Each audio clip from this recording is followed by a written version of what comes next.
Hi guys, so time check, it's 7:15 AM. Maaga talaga kami nag-open kasi market day.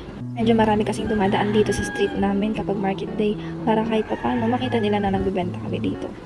Habang inaayos ko yan, nagluluto naman si Beshi ng atay na ibibenta namin.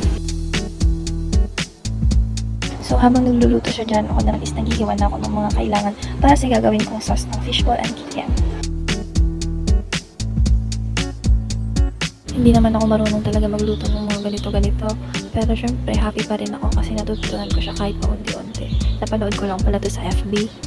Kaya tinry ko siya gayahin. Simula pala nung gumawa ko nitong sauce, lagi nang nauubos ng mga bumibili sa amin. Sheesh! Parang mga balito. Sakta-sakta sa timpla ko Ako na rin pala nagtimpla ng sausawan na suka. Syempre, bida-bida ako And yes, may nag-order na naman ng ating best-seller na cheese stick. Lagi nga pala itong nasusold out. Habang nagluluto siya, ako naman is ina-open ko yung binili namin non-sticky na kawali sa TikTok. Non-sticky ko, no? So far, ang ganda niya and ang laki na niya. Saktong-sakto siya kasi kapag madami kaming orders is mabilis namin siyang maluto. Sobrang kapal niya and nabili lang namin siya sa TikTok ng worth 160 kasama na yung shipping fee. O diba, pwede na yung pangpupok sa ulo na yaman kapag mababae siya. Please. After na pupunta na kami Dagupan kasi magpipick up kami ng order and yung ibang orders namin before is i-deliver na din namin. Ayun lang guys, thanks for watching!